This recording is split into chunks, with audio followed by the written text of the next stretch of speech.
अस्सलामुअलैकुम students, welcome to my channel master study zone. Students, आज की अपनी इस वीडियो में हम डिटेल से डिस्कस करेंगे केमिस्ट्री की जो न्यू टेक्स्ट बुक है पीटीपी की, उसका चैप्टर नंबर 2 जो है एटॉमिक स्ट्रक्चर, उसकी एक्सरसाइज को, उसके एमसीक्यूज़ को हम डिटेल के साथ डिस्कस करेंगे। स्टूडेंट्स, मैंने बहुत ही इजी वे में आपके आंसर जो हैं वो इसी बुक से ढूंढने की कोशिश की है, क्योंकि अगर आप कुछ एआई से सर्च करोगे या आप गूगल से सर्च करके आंसर लिखोगे तो वो आपके लिए मुश्किल होगा, क्योंकि इसमें वर्डिंग चेंज होती है। तो मैंने जो है आपके लिए इसी बुक में से जो क्वेश्चंस हैं उनके आंसर मैंने आपके लिए इस बुक से ही ढूंढे हैं, ताकि ईजिली जब आपने पूरा चैप्टर याद किया होगा तो उसी में से ही आंसर आएंगे, तो आप उनको ईजिली याद कर लेंगे, बजाय कि आपको डिफरेंट वर्डिंग याद करनी पड़े और डिफरेंट आपको जगह से दोबारा से आपको जो उन क्वेश्चंस के आंसर हैं वो आपको लर्न करने पड़े। तो स्टूडेंट्स, होपफुली कि आपको आज की ये वीडियो जो है आपके लिए हेल्पफुल होगी, आपको आज की वीडियो अच्छी लगेगी। तो स्टूडेंट्स, अपना लेक्चर स्टार्ट करने से पहले मैं आपको बता दूं, अगर आपको फिज़िक्स में, केमिस्ट्री में, बायो में, मैथ में, किसी भी सब्जेक्ट में कोई प्रॉब्लम है, 9th क्लास में आपको कोई नोट्स चाहिए, आपने कोई लेक्चर समझना है या आपको सॉल्व एक्सरसाइज चाहिए, चाहे वो मैथ की हैं, फिज़िक्स की हैं, बायो की हैं, तो आप मुझे कमेंट सेक्शन में मैसेज कर सकते हैं। इसके अलावा डिस्क्रिप्शन में मेरे व्हाट्सएप ग्रुप का लिंक भी दिया गया है, वहाँ से आप मेरे व्हाट्सएप ग्रुप को ज्वाइन कर सकते हैं। अगर आपको स्टडी से रिलेटेड कोई भी प्रॉब्लम होगी तो इंशाल्लाह मैं आपकी प्रॉब्लम को सॉल्व करने की पूरी कोशिश करूँगी। तो चलिए आइए स्टूडेंट्स, आज हम डिस्कस करते हैं एटॉमिक स्ट्रक्चर चैप्टर नंबर 2 की एक्सरसाइज को। जी स्टूडेंट्स, सबसे पहले हम सॉल्व करते हैं क्वेश्चन नंबर 1 को। वो है हमारे पास एमसीक्यूज। फर्स्ट वन देखिए, how many electrons can be accommodated in the third shell. तो देखिए हमारे पास जो पहला शेल है वो के है, सेकंड एल है और थर्ड एम है। के में हमारे पास 2 इलेक्ट्रॉन्स आते हैं, एल में हमारे पास 8 इलेक्ट्रॉन्स आते हैं और एम जो कि हमारा थर्ड शेल है उसमें 18 इलेक्ट्रॉन्स अकोमोडेट हो सकते हैं। तो स्टूडेंट्स, इसका राइट आंसर है बी, 18। सेकेंड एमसीक्यू देखिए, what information we obtain from discharge tube experiment. हम डिस्चार्ज ट्यूब एक्सपेरिमेंट से हमें कौन सी इन्फॉर्मेशन मिली थी? तो स्टूडेंट्स, इसका जो करेक्ट आंसर है वो है C, electrons and protons was discovered. जी स्टूडेंट्स, थर्ड एमसीक्यू है, why have isotopes not been shown in product table, कि हमने आइसोटोप को प्रोडक्ट टेबल में शो क्यों नहीं किया? तो इसका जो राइट आंसर है थर्ड वाले का वो है C, all the isotope have same atomic number so there is no need to give them in separate place. Fourth MCQs हैं, which particle is present in different number in the isotopes. वो कहते हैं कि कौन सा जो particle है वो प्रेजेंट होता है इन different number in the isotope में। तो इसका 4 का करेक्ट आंसर है बी, न्यूट्रॉन। जो न्यूट्रॉन नंबर है वो इसमें डिफरेंट होते हैं, किसमें? आइसोटोप्स में। स्टूडेंट्स, फिफ्थ वाला एमसीक्यू है, in which isotope of oxygen there are equal number of protons, electrons and neutrons. तो स्टूडेंट्स, जो हमारे पास एमसीक्यू नंबर 5 है, इसका हमारे पास जो करेक्ट आंसर है वो है बी, और बी वाला ऑप्शन कौन सा है? ऑक्सीजन 16। उसके बाद स्टूडेंट्स, हमारे पास नेक्स्ट एमसीक्यू है 6 वाला, what will be the relative atomic mass of nitrogen given the abundance of its 2 isotope nitrogen 14 and nitrogen 15। एक की है 99.64 और दूसरे की है 0.35। तो देखिए स्टूडेंट्स, इसको आपने सॉल्व कैसे करना है। जो नाइट्रोजन की वैल्यू हमें गिवन है, नाइट्रोजन 14 की 99.64, इसको आप मल्टीप्लाई करोगे 14 के साथ, और जो सेकंड वैल्यू है 0.35 जो नाइट्रोजन 15 की है, इसको हम मल्टीप्लाई करेंगे नाइट्रोजन 15 को हम मल्टीप्लाई करेंगे 0.35 के साथ। दोनों के जो आंसर आएंगे उनको आपने प्लस करना है, और स्टूडेंट जो आपका राइट आंसर आएगा वो है 614.0021। नेक्स्ट आगे देखिए स्टूडेंट, 7 वाला एमसीक्यूज है, how is radioactive carbon dating useful for archaeologist. तो 7 का करेक्ट ऑप्शन है A, it helps in determine the age of organic matter. Next आगे स्टूडेंट्स, हमारे पास 8 वाला एमसीक्यू है, what does keep the particle present in the nucleus intact. इसका answer है A, particles are held together by strong nuclear force. 9 वाला MCQ है, how do electrons keep themself away from the oppositely charge nucleus. तो इसका आपके पास जो correct answer है वो है B, by revolving around the nucleus. Students, 10 वाला एमसीक्यू है, आपके पास रुबीडियम के 2 आइसोटोप आपको दिए गए हैं, रुबीडियम 85 एंड रुबीडियम 87। जो परसेंट अबंडेंस है उनकी आइसोटोप की, रुबीडियम 85 की है 72.2%। आपने फाइंड करनी है रुबीडियम 87 की, और उसका एटॉमिक मास आपको गिवन है। स्टूडेंट्स, इस एमसीक्यू की मैं आपको एक हिंट बताती हूँ कि इसको आप कैसे सॉल्व करोगे। देखिए, एक जो रेडियो आइसोटोप होता है वो 100% जो है उसमें डिसइंटीग्रेशन आती है। तो देखिए अब इसमें जो एक वैल्यू आपको गिवन है वो है 72.2%। तो आप 100 में से माइनस कर दोगे 72.2% के, तो आपके पास जो करेक्ट आंसर आएगा वो है बी 27.8%। इस तरह से आप इस MCQ को सॉल्व कर सकते हो। नेक्स्ट आगे स्टूडेंट्स हम क्वेश्चन नंबर 2 सॉल्व करते हैं, जो हमारे पास हैं क्वेश्चंस फॉर शॉर्ट आंसर्स। अब हम शॉर्ट आंसर्स को डिटेल के साथ डिस्कस कर लेते हैं। जी स्टूडेंट्स, ये देखिए मैंने बुक से ही आपके लिए बहुत इजी जो आंसर है मैंने ढूंढे हैं, ताकि आप इजीली जो आपने पूरा चैप्टर याद किया होगा तो वहीं से जब आप क्वेश्चंस के आंसर याद करोगे तो आपको दोबारा से याद करने की ज़रूरत नहीं पड़ेगी। ऑलरेडी आपने वो जो लाइंस हैं, वो जो चैप्टर्स हैं, पैराग्राफ्स हैं, वो आपने याद किए होंगे। जी स्टूडेंट्स, हमारा पहला क्वेश्चन है why is it said that almost all the mass of an atom is concentrated in its nucleus. वो कहते हैं कि क्यों कहा जाता है कि जो हमारे पास जो ऑलमोस्ट जो जितना भी एटम का मास है, और आपको पता है एटम का मास कौन बनाते हैं, प्रोटॉन एंड न्यूट्रॉन। तो वो कहते हैं कि क्यों कहा जाता है कि जो एटम का ऑलमोस्ट जो सारा का सारा मास है वो न्यूक्लियस में है। तो इसका आंसर आपको मिलेगा पेज नंबर 21 पे। देखिए मैंने आप आगे पेज नंबर भी मेंशन कर दी है ताकि इजीली आप लोग अपनी बुक पे इनके आंसर्स को मार्क कर सको। चलिए स्टूडेंट्स चलते हैं पेज नंबर 21 पे। ये देखिए स्टूडेंट्स, क्वेश्चन नंबर 1 का आंसर देखिए आपको नज़र आ रहा होगा। It was also discovered that almost all the mass of an atom is concentrated in the nucleus because both the heavy particles, that is protons and neutrons, are found to be present here. In the nucleus, these two particles are held together by a strong nuclear force. तो ये question number 1 का students आपका answer है। Next आगे हम discuss करते हैं question number 2 को। जी स्टूडेंट्स, हमारा क्वेश्चन नंबर 2 है why are elements different from one another. इसका आंसर आपको मिलेगा page number 22 and page number 23 पे। Let's discuss. जी स्टूडेंट्स, पहले आप बुक से लिखेंगे elements are different from one another because it contain different number of fundamental particles. और वो कौन से हैं? The number of proton present in the nucleus of an element is always fixed and it is called the atomic number of that element.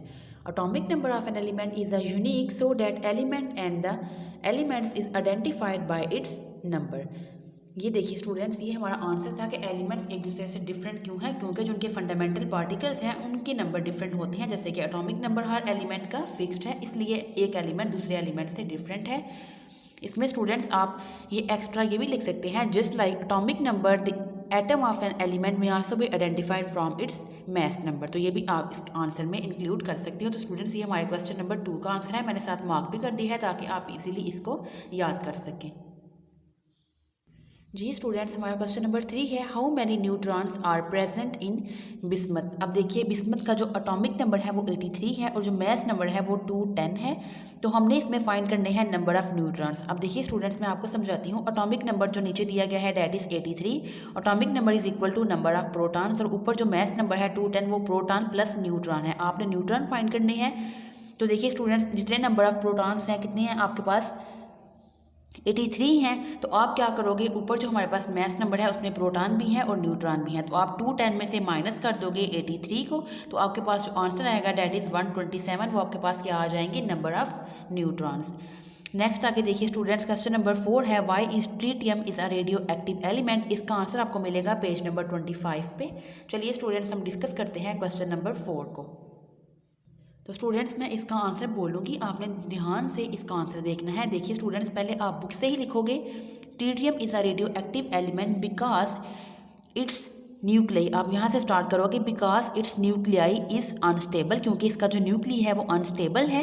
जो इसका आप इसमें word use करोगे न्यूक्लियस, क्योंकि इसमें हम सिंगुलर की बात करें तो आप लिखोगे because it's nucleus is unstable. फिर आप लिखोगे it emit excess energy in the form of radiation. ये एक्सेस एनर्जी को in the form of radiation की फॉर्म में क्या करता है, रिलीज करता है। Tritium is a radioactive isotope. फिर आप यहाँ पे लिखोगे सो, ये देखिए मैंने मेंशन भी किया हुआ है, यहाँ पे आप लिखोगे so tritium is a radioactive isotope.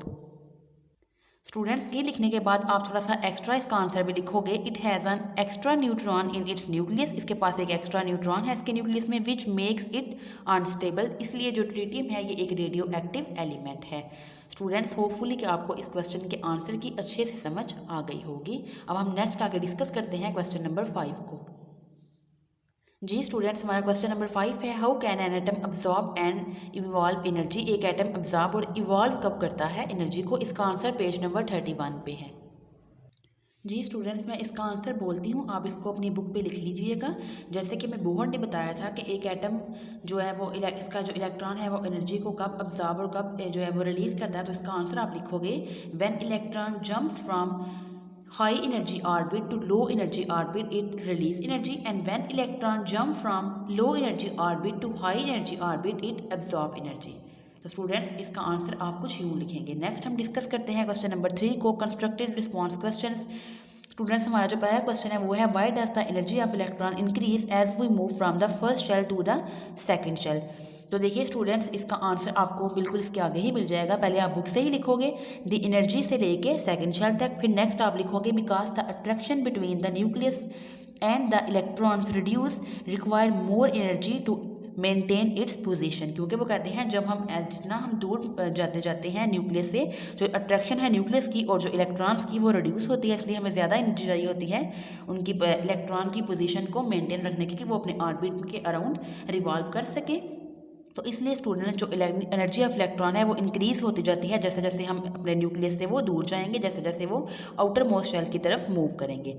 Second question देखिए students, why is it needed to lower the pressure of the gas inside the discharge tube. कि स्टूडेंट्स वो कहते हैं कि हमें क्यों ज़रूरत पड़ी थी डिस्चार्ज ट्यूब के अंदर प्रेशर को लो रखने की, इसका आंसर हम डिस्कस करते हैं।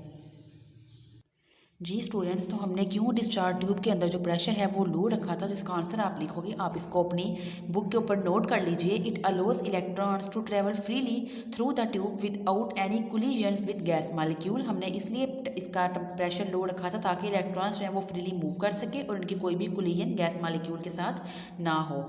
स्टूडेंट्स थर्ड क्वेश्चन है what is the classical concept of electron. इसका आंसर आप ये लिखोगे according to classical concept electrons should emit and release energy continuously.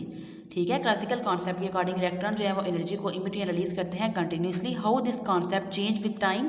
तो ये कॉन्सेप्ट टाइम के साथ कैसे चेंज हुआ, आप लिखोगे अकॉर्डिंग टू बोहर। बोहर ने हमें क्या कहा था, फिर उसके बाद आप अकॉर्डिंग टू बोहर के बाद नीचे न्यू लाइन स्टार्ट करोगे। इलेक्ट्रॉन डू नॉट रिलीज और emit energy continuously. Electron do not release or absorb energy continuously. The energy is emit or absorb when electron jump from one orbit to another orbit. इसके बाद students question number 4 है why the nuclei of the radioactive elements are unstable. तो इसका answer आप लिखोगे कि मैंने book पे ही लिख दिया है, the nuclei of the radioactive elements are unstable. फिर आप यहाँ से स्टार्ट करोगे because they have imbalanced ratio of proton and neutron creates extra energy in the nucleus. फिर आप लिखोगे so the nuclei of the radioactive element is unstable. इसके बाद स्टूडेंट्स क्वेश्चन नंबर 5 है during discharge tube experiment how did the scientist conclude that the same type of electrons and protons are present in all the elements. जी students, इसका answer मैंने ये लिखा है because the characteristics of cathode rays, जिनको हम क्या कहते हैं electrons, did not depend upon the material of cathode और gas use in the discharge tube. आप कोई भी गैस यूज़ करो या किसी भी टाइप का आपका कैथोड हो, जो आपके पास कैथोड रेज बनेंगे, जो इलेक्ट्रॉन्स प्रोड्यूस होंगे वो आपके पास सेम टाइप ऑफ होंगे। इसलिए उन्होंने कहा था कि जो इलेक्ट्रॉन्स हैं वो प्रेजेंट होते हैं इन ऑल दी एलिमेंट्स में। स्टूडेंट्स नेक्स्ट हम डिस्कस करते हैं अपने डिस्क्रिप्टिव क्वेश्चन को, जो हमारा लॉन्ग क्वेश्चन है, अब हम उनको डिस्कस कर लेते हैं। हमारे शॉर्ट क्वेश्चंस जो हैं वो कंप्लीट हो चुके हैं। जी स्टूडेंट्स, हमारा पहला लॉन्ग क्वेश्चन है explain the structure of hydrogen atom. इसका आंसर आपको पेज नंबर 21 पे मिल जाएगा। सेकंड है how does the theory of atomic structure explain the ionisation atom by a radioactive isotope. बिल्कुल सेम आपको बुक में हेडिंग मिल जाएगी पेज नंबर 26 पे। थर्ड क्वेश्चन है students what is radioactivity, explain any 3 applications of radioactive isotope. इसका answer page number 25 and page number 26 पे है। इसके मैंने आपको जो एप्लीकेशन है इसके मैंने पॉइंट्स बनाए हैं वो मैं आपको एक दफ़ा दिखा देती हूँ। जी स्टूडेंट्स देखिए, सबसे पहले हमारे पास डेफिनेशन थी डिफाइन रेडियो एक्टिविटी, तो आप आइसोटोप से लेके इसका रेडियो एक्टिविटी तक आप इसकी डेफिनेशन लिखेंगे। आप यहाँ तक भी स्टूडेंट्स लिख सकते हो and the isotope which emits energy is का रेडियो एक्टिव आइसोटोप। यहाँ तक आप रेडियो एक्टिविटी की डेफिनेशन लिखेंगे। देन हमारे पास एप्लीकेशन है। फर्स्ट एप्लीकेशन है मेडिकल फील्ड में, तो आप ये एप्लीकेशन लिखोगे। इसके बाद हम नेक्स्ट आगे डिस्कस करते हैं। जी स्टूडेंट्स, सेकंड एप्लीकेशन है हमारे पास radioactive radiocarbon dating की। इसके बाद हमारे पास जो थर्ड एप्लीकेशन है वो है इंडस्ट्रीज़ में, कि इंडस्ट्रीज़ में रेडियो एक्टिव आइसोटोप किस तरह से हेल्पफुल हैं। और फोर्थ वन देखिए, मैंने आपके लिए लास्ट पे ये पॉइंट एक और बना दिया है इन मेडिसिन, कि मेडिसिन में हम किस तरह से रेडियो एक्टिव आइसोटोप्स को यूज़ कर सकते हैं। उन्होंने बुक में आपसे जो है वो 3 एप्लीकेशन पूछी हैं, तो इसमें से आप कोई भी जो 3 हैं, एक हमारे पास फर्स्ट वन थी मेडिकल फील्ड में, रेडियो कार्बन डेटिंग में, इंडस्ट्रीज़ में एंड मेडिसिन में, तो आप इसमें से कोई भी जो 3 एप्लीकेशन हैं वो आप लिख सकते हो। जी स्टूडेंट्स, लास्ट वन हमारा क्वेश्चन है find out the relative atomic mass of mercury from the following data. आपने इस फॉलोइंग डेटा से relative atomic mass of mercury को फाइंड आउट करना है। तो मैं आपको एक दफ़ा एग्जांपल से समझा देती हूँ कि हम किस तरह से रिलेटिव एटॉमिक मास को फाइंड आउट करते हैं। देन उसके बाद आप इसको सॉल्व कीजिएगा तो ये आपसे सॉल्व हो जाएगा। जी स्टूडेंट्स, चलिए आइए हम डिस्कस करते हैं। जी स्टूडेंट्स, देखिए हम रिलेटिव एटॉमिक मास को किस तरह से फाइंड आउट करते हैं। आपने क्या करना है, रिलेटिव आइसोटोपिक मास को मल्टीप्लाई करना है आइसोटोप की अबंडेंस से। देन आपने बाद में उन सारी वैल्यूज़ को प्लस करना है। अब देखिए स्टूडेंट्स, मैं आपको समझाती हूँ कि आपने इस न्यूमेरिकल को किस तरह से सॉल्व करना है और कैसे आप मरकरी का रिलेटिव एटॉमिक मास जो है वो फाइंड आउट करेंगे। जी स्टूडेंट्स, देखिए आप सबसे पहले 196 को मल्टीप्लाई करोगे उसकी रिलेटिव अबंडेंस से, डैट इज़ 0.0146। फिर आप सेम ऐसे 198 को मल्टीप्लाई करोगे उसकी रिलेटिव अबंडेंस से, 201 को मल्टीप्लाई करोगे, 204 को मल्टीप्लाई करोगे। इसके बाद नेक्स्ट आप 199 को करोगे 16.34 से। देन आप 200 को मल्टीप्लाई करोगे। तो जी आइए स्टूडेंट्स, इसको हम एक दफ़ा सॉल्व भी कर लेते हैं। आपने एक साइड पे लिखना है रिलेटिव आइसोटोपिक मास जो आपको गिवन था मरकरी का, और दूसरी साइड पे आप लिखोगे आइसोटोपिक अबंडेंस, ये भी आपको गिवन थी। तो स्टूडेंट्स आप क्या करोगे, हमने फाइंड करना है रिलेटिव एटॉमिक मास। उसके लिए देखिए अब हम किस तरह से कैलकुलेशन करेंगे। तो देखिए स्टूडेंट्स, आप रिलेटिव आइसोटोपिक मास को मल्टीप्लाई करोगे उसकी गिवन आइसोटोपिक अबंडेंस के साथ। तो देखिए आप 196 को मल्टीप्लाई करोगे 0.014 से। देन उसके बाद आप प्लस का साइन लगाओगे, 198 को उसकी आइसोटोपिक अबंडेंस से मल्टीप्लाई करोगे 201 को। देन उसके बाद आप 204 को मल्टीप्लाई करोगे 6.85 से। तो इस तरह से स्टूडेंट्स आप इसको मल्टीप्लाई करोगे। देन उसके बाद मल्टीप्लाई करके जो आंसर आएगा फिर उसके बाद आप इसको प्लस करोगे। इन सारे आंसर्स को प्लस करने के बाद स्टूडेंट्स आप इसको डिवाइड करोगे 100 के साथ। तो देखते हैं हमारा लास्ट पे आंसर क्या आया था। जी स्टूडेंट्स, हमने इन सारी वैल्यूज़ को प्लस किया और लास्ट में हमने इसको 100 से डिवाइड किया, क्योंकि हमने इसकी रिलेटिव एटॉमिक मास की फाइंड करनी थी। तो परसेंटेज कीमत थी, हम इसको 100 से डिवाइड करेंगे तो हमारा आंसर आएगा 199.38। तो हमारे पास जो रिलेटिव एटॉमिक मास आया है मरकरी का वो कितना आया है, 199.38। So students, this was all about our today's lecture. Hopefully कि आपको आज की एक्सरसाइज की अच्छे से समझ आ गई होगी। फिर भी आपका कोई क्वेश्चन हो तो आप मुझे कमेंट सेक्शन में मैसेज कर सकते हैं। इंशाल्लाह हम मिलेंगे नेक्स्ट वीडियो में एक नए टॉपिक के साथ, एक नई एक्सरसाइज के सोल्यूशन के साथ। तब तक के लिए अल्लाह हाफिज़।